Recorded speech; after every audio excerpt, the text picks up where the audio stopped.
Farmers, good morning. Dito ang napakasarap na pandesal ba to?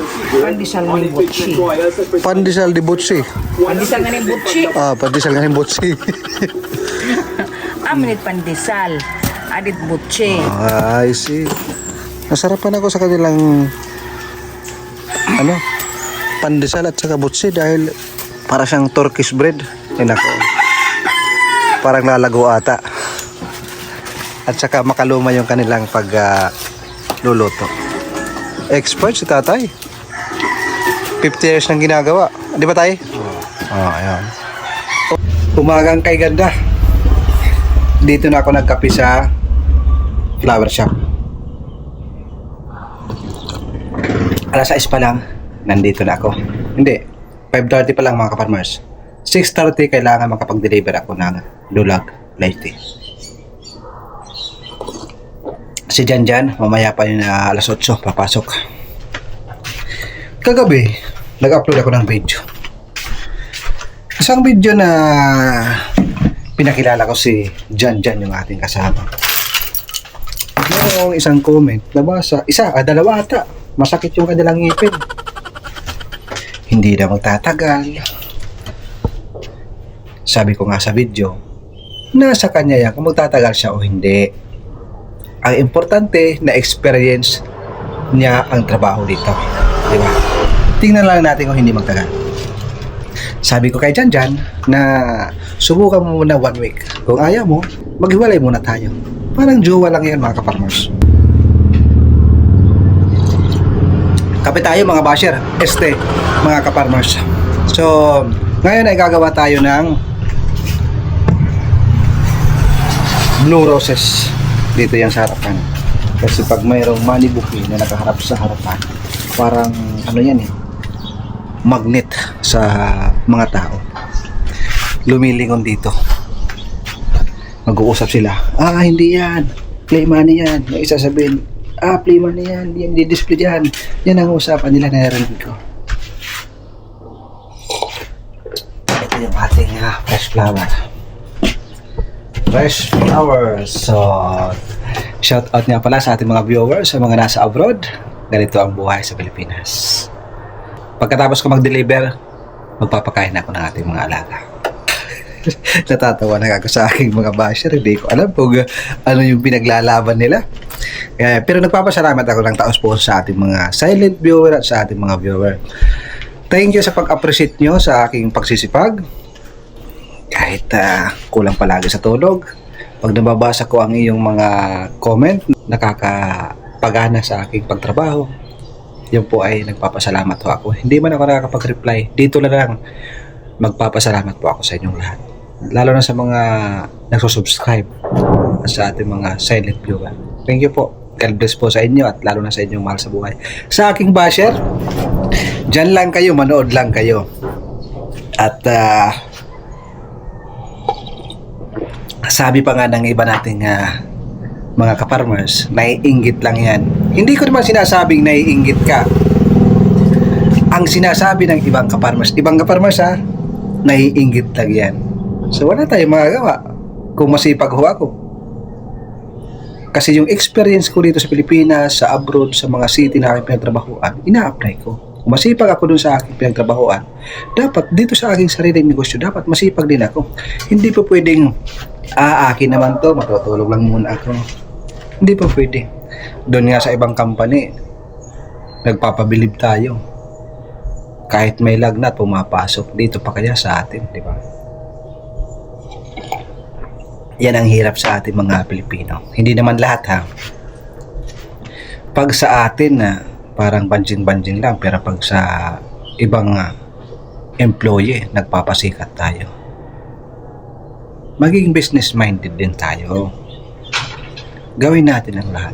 Ito yung aking natutunan sa aking amo. Sri Lanka mga ka-farmers. Kalabel lang kami dun sa abroad. Hindi naman as in kalabel. Kumbaga pareho kami expat. Pero matalino siya. Alam niya kung bakit. Flowers mga ka-farmers. Ang flowers sa flower shop, binibinta yun ng 10 real. Alam niyo yung ginawa niya? Bininta niya ng 5 real.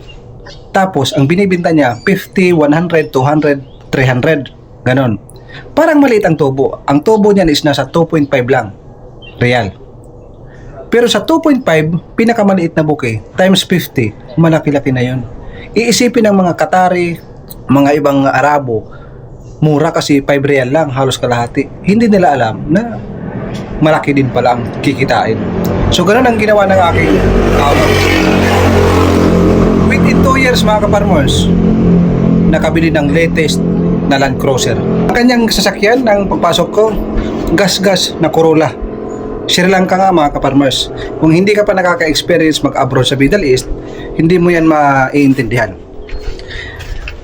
Sri Lanka mga kaparmers, ang tingin dun sa abroad niyan, parang mas mataas tayo ng Pilipino. Pero siya, ibahin natin. Grabe yung talino ng tao. Imagine ninyo, 2 years nakakuha na ng Land Cruiser. Bakit mga kaparmers? Every day, umuubos kami ng 20,000 to 50,000. 40 ho kami na florist. Nagsimula lang kami 2. Kami ni Master Rodel Lito, taga Mindanao, siya ang head florist, ako ang pangalawa. Tapos sumunod naman, mayroong 2 pumasok, naging 4. Si Alger, taga Cebu, at si Rambay, taga Nepal. Halos araw-araw may pumapasok training namin. So, pag ganito lang ako mga kaparmers, pero malaki ang aking kaalaman at kaya ko maghawak ng isang malaking flower shop. Yan po ang katotohanan. Kaya sa aking mga basher, pasensyahan na lang tayo. Teka, yung aking order gagawin ko muna dahil 6:30 dapat matapos ko. Meron tayong Floros. Diyan muna kayo at gagawin ko muna. Pakita ko sa inyo ang ating lovely bouquet. Alay ko sa ating mga basher. Nakahinga din. Kaninang umaga ay galing ako sa flower shop kasi ang duty ng ating partner ay alas 8. So katatapos ko lang maglagay ng mga tubig, vitamin sa ating mga alaga at tapos na rin silang kumain. Medyo nalit tayo dahil nga nagkaroon tayo ng rush order. Ayun, shout out sa mga nagmamahal. Sa mga gusto mag-order ng flowers and bubbles dito sa Leyte, nag-deliver po kami anywhere. Mas mainam na advance po kayo mag-order para mas maganda ang iyong mga bouquet na o-orderin. Mas nakakaakit at nakaka-inlove. Kasi kung rush, mga kaparmers, sasabihin nyo, within 30 minutes, kailangan ma-deliver na sa akin. Siyempre, hindi naman natin magagawa ng talagang napakaganda. Pero, pag mga ganyan, inagandahan ko pa rin. Ang ibig kong sabihin ay hindi yung talagang binigyan mo ng oras. 30 minutes, 1 hour, pinapaikot-ikot mo ng maayos para maging perfect. So yung aking advice lang, kung po pwede, advance yung pag-order. Huwag kakalimutan, flowers and bubbles sa Facebook page natin sa ating flower shop. So kung gusto nyo mag-order, nandito kayo sa Leyte, handa po kami mag-servisyo, basta kayo na ang bahala ng bayad. Nagdi-deliver po kami anywhere in Leyte, nagkakartrunk. Okay? So yung aking gawa, hindi lang gawa-gawa, hindi lang experience ng 1 year, matagal na panahon. Isa po akong balloonist, flower maker, fruit carver, at isa din akong marunong sa taxidermy. Ayan, nagyabang na naman, taxidermy. Ano ba yung taxidermy? Nakikita niyo ba yung aking bayawak na ipinakita? Mayroon pa nga nag-comment, hindi gumagalaw yung aking bayawak. Ayan mga kaparmers. Ang tawag dyan ay taxidermy. Okay. Ano ang ginagawa? Tinatanggal yung laman, iniiwan yung balat, pinapalitan ng mga material na hindi nabubulok at susunod siya. Meron siyang ilambre sa loob na pwede siyang matwist at maganda siyang pang display. Kung tawagin ay rare na display, bibihira mo lang makikita. Doon kasi sa may daanan mga kaparmers, nakita natin yung bayawak na yan. Nangangamoy na siya pero as in hindi pa siya bulok. Ang ginawa ko, dinala natin dito sa mini farm, inoperahan. Papakita ko sa inyo para makita nyo. Kunin natin yung ating bayawak na magandang pang display. Ayan.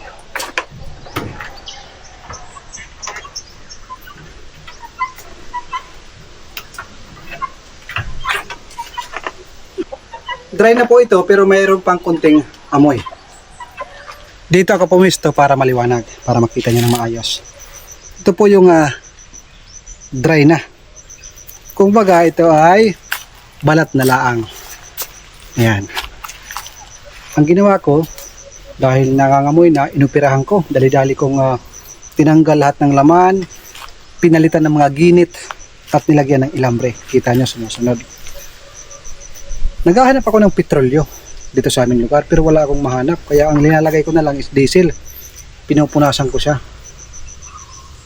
Pagkatapos ng ilang month, dry na, wala na siyang amoy, babarnisan ng natural mga kaparmers.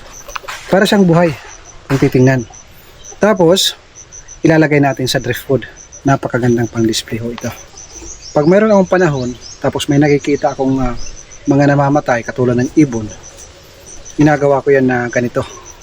Ang tawag dito ay taxidermy. Marami yung mga puti na gumagawa nito. Minsan pa aso, yung mga matagal na nilang kasama na aso na pamahal na sila, tinatanggal yung mga laman, yung taba, tapos pinupunasan niya ng asin para hindi uurin. At saka, ayun, brabrasyan para maibalik ang tamang disenyo, tamang itsura ng buhok, or kung ganito man, tamang itsura, yung parang siyang buhay. Ayan o, para siyang buhay. Lahat ng nakakita nito, lahat ng pumupunta dito, akala nila buhay. So pag kalipas ng ilang month, dry na ito, ilalagay ko na sa driftwood, babarnisan ng natural, ay napakaganda, astig na pang display. So ayun, marami ho akong kaalaman sa ating buhay. Pag ganito lang ako, pero actually marami akong talento mga kaparmers. Marami ang kumukuha sa akin bilang isang flower maker, balloon maker, pero ayun nga, ayaw ko nang magpaalipin sa mga Arabo, dahil nga doon tayo nag-abroad sa Middle East. Doon naman ang maraming hiring ng flower maker. Ayaw ko na. Kaya nagtayo ako ng sarili kong flower shop. Then ito yung ating mini farm. Oh. 'Di ba? Ganda. Merong isang kafarmers natin nag-comment nung noong video, bakit hindi gumagalaw yung ating bayawak? Nakita kasi natin to, patay na doon sa gilid, nangangamoy na nga. Nagsuot lang ako ng bangot, yung face mask, dinubli ko para matanggal ko yung laman. Ayan.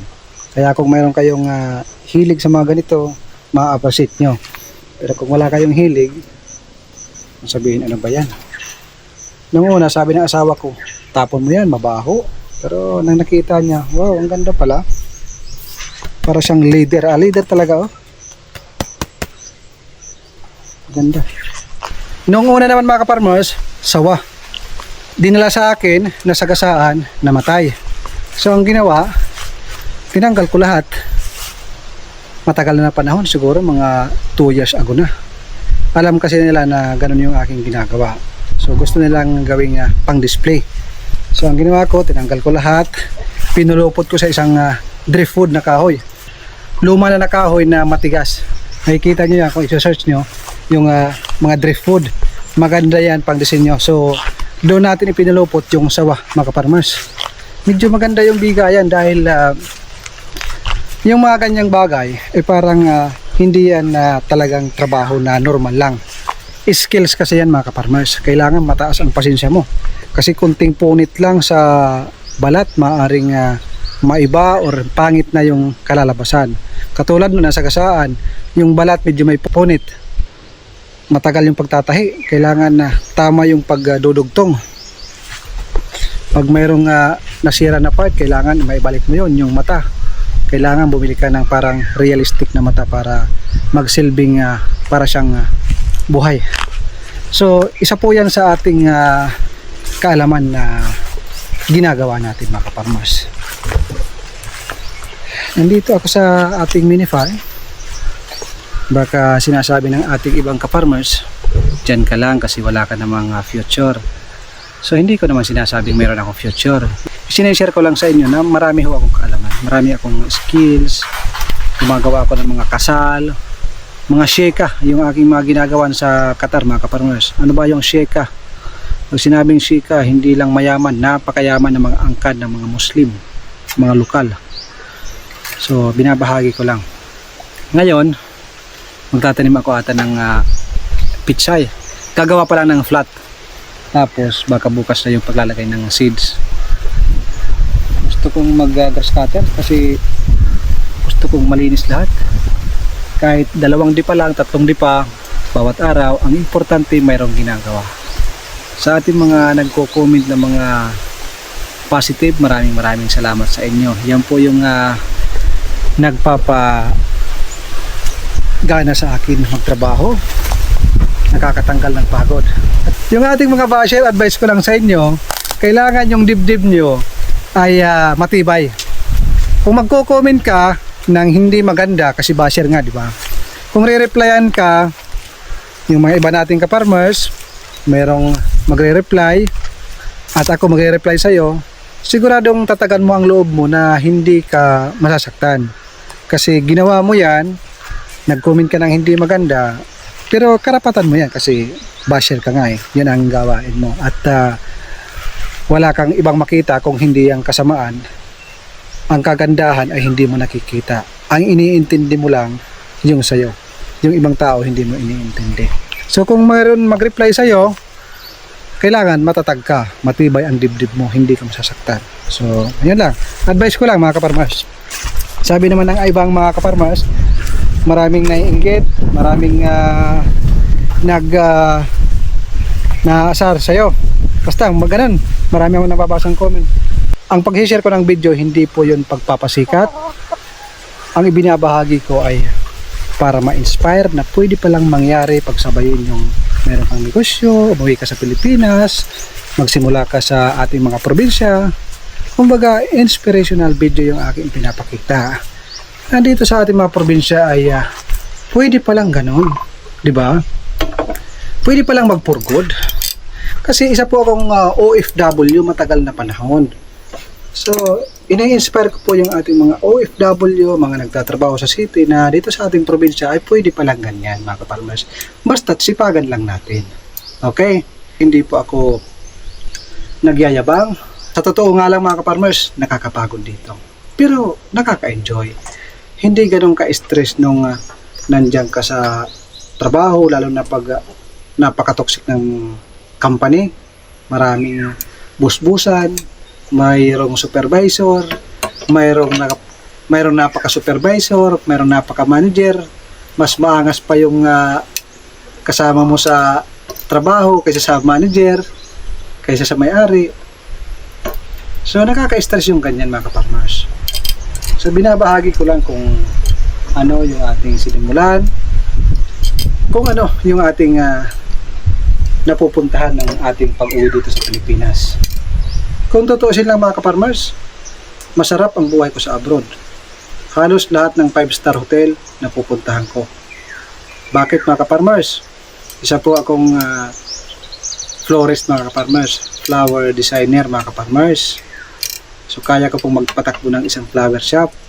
So kung mayroong mga event sa mga hotel, kaya pupunta kami doon, nag-check ng mga hotel, nagpla-plano, yung mga ginagawa namin mga kaparmers. Hindi po yung pagmamayabang. Totoo yung ang sinasabi.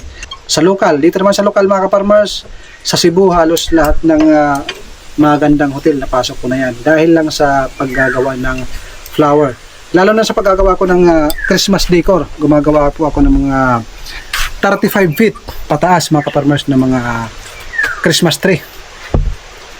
Sa Ayala Mall, sa Shangri-La, sa mga magandang hotel sa Lapu-Lapu mga kaparmers, lahat napasok ko na yan. Sa Cebu City napasok ko na yan lahat mga kaparmers. Nakapunta tayo ng Iloilo dahil lang sa pagde-decorate. Nakapunta tayo ng mga ibang bansa. Pag pumunta kasi ng ibang bansa, ang talent fee niyan, kunwari dito sa amin sa Leyte, ang talent fee ko is 2,500 bawat jawa, bawat araw. So pag lumampas yun ng ibang lugar, sasakay ng barko or aeroplano, times 2 na yan mga kaparmers. Ganun po ang bigayan mga kaparmers. Pira na lang kung gaano kakatibay na tagagawa. May tagagawa kasi na hindi pa ganun ka-comfortable sa kanilang ginagawa, hindi pa marunong magpresyo. So nadepende yan sa iyong talento. O siya, marami na naman tayong pinagkikwentuhan. Yun lang ay aking pahinga. Pagpasensyahan nyo na. Dahil nakakapagod siya.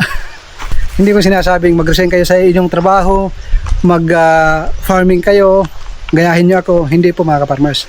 Ang gusto ko lang ipahiwatig ay po pwede na mag-for good, umuwi sa probinsya at ganito yung ating gawin. Nakaka-enjoy. Pero nakakapagod. Pero at least nag-i-enjoy. So paano mga ka-farmers? Ako muna ay magagascatter. Magpapalit ho ako ng blade. Ito yung gagamitin ko na blade. Meron pala tayong isang utak talangka na nag-comment doon sa last natin na video na in-upload. Sabi niya, wala daw akong utak, wala daw akong isip. Paano niya nasabing wala akong utak? Magkakaroon ba ako ng ganitong mini farm kung wala akong utak? Dahil daw yung ating triangle farmhouse, nagmura pa nga siya eh. Pero hindi ko na pinatulan, sabi ko na lang sa kanya, God bless. So, ayun. Mainit daw yung ating triangle house. Naku po mga ka-farmers, sinasabi ko sa inyo, yung ating triangle house, hindi ko naman sinasabing ganun siya kalamig. Meron siyang konting init na mararamdaman mo pag hindi papasok ang hangin. Pero grabe mga ka-farmers, maganda yung pakiramdam ko dito sa loob. Mahangin mga ka-farmers. Pagdating doon sa taas, basta bukas yung dalawang bintana, mahangin mga ka-farmers dahil nga mataas yung ating triangle house. 25 feet po ito mga ka-farmers. Sabi niya napakainit. Hindi ko daw inisip yung taong matutulog dito. Ilang beses na akong natulog dito. Wala namang problema. Ngayon mag-aalas 11 na.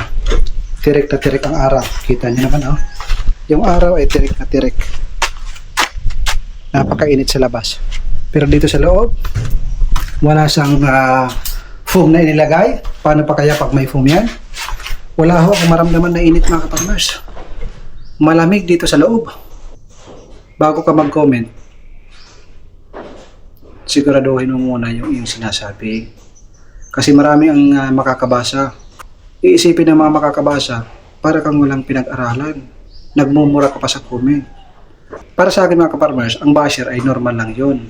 Karapatan nilang magsabi kung ano-ano. Pero yung magmumura na sa comment section, parang hindi na maganda. Pero hindi ko yan pinapatulan. Pero yun lang ang aking paalala. Kung mayroong isang ka-farmers na mag-reply sa'yo na hindi rin maganda sa comment mo, tatagan mo yung loob mo. Baka mamaya maasar ka, magalit ka, ma-high blood ka, at ano pang mangyari sa'yo, kagagawan mo yan. Dahil yan sa sinabi mo. Kaya advice ko sa mga basher, tatagan nyo yung loob nyo. Ayusin nyo yung pagko-comment nyo. Hindi po masamang mang-bash. Wag lang sobra.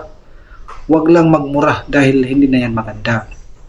Pero sa akin, open po ako niyan. Wala ho akong dinadamdam yan kasi alam ko na yan. Hindi na po ako bata. Matured na yung aking isipan. Okay, hindi ako pumapatol sa mga ganyan. Yung aking mga binabasa ay yung magagandang comment. Nakikita ko man yan mga nagmumura. Karapatan mo yan magmura pero nagre-reflect yan sa iyong pagkatao. So kung re-replyan ka ng ibang tao na ating mga nanonood din, so huwag ka sanang sisikip ang iyong loob. Baka mamaya ma-high blood ka. So ikaw mismo ang may kagagawan kung ano mangyayari sa buhay mo. Nandito lang ako para magbahagi ng inspirational video. Ito nakakapagod dito. Ito nga dami ko pang trabaho dito. So siya.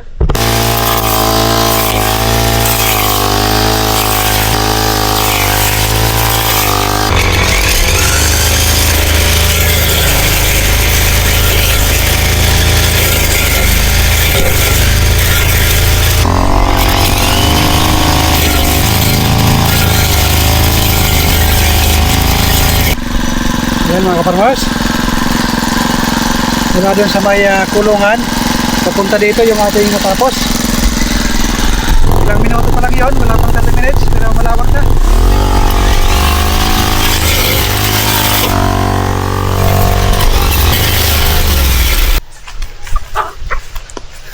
Malapit na yung lunch time mga ka-farmers. Alas 11 na. Nagluto pa naman si Mrs. ngayon ng nilagang baboy. Ngayong umaga, mga pangyayari, umaga akong nagising dahil nga may order na yung Blorus dineliver ko. So meron na tayong kita, meron tayong pambayad sa mga konti-konting mga expenses, di ba? At saka nakapaggawa tayo ng mga gawain dito sa ating mini farm. Ang lahat ko ay walang imposible. Basta doble sipag lang. Araw-araw kailangan masipag. Hindi po pwedeng 3 beses ka lang masipag sa 1 week. Kailangan lahat ng araw sa 1 week masipag ho tayo. Kasi kung isang araw ka lang, 2 araw ka lang masipag, at doon sa ilang araw ay walwalan na, inuman, walang mapapala. Hindi uusad ang buhay natin. At ako muna ikakain, papunta muna ako sa aking bahay, balik dito pagdating ng mga alauna. So hindi natin alam kung makakabalik ako kagad. Kung mayroong order, maaaring magtambay muna doon sa flower shop. Meron ako mga plano, pinapa-improve ko. Kung alternate kami ni Brad, umaga siya doon, dito siya sa hapon. So pinag-iisipan ko yan mga kaparmers. So sunod na araw, makikita natin kung ano ang update sa ating mga plano.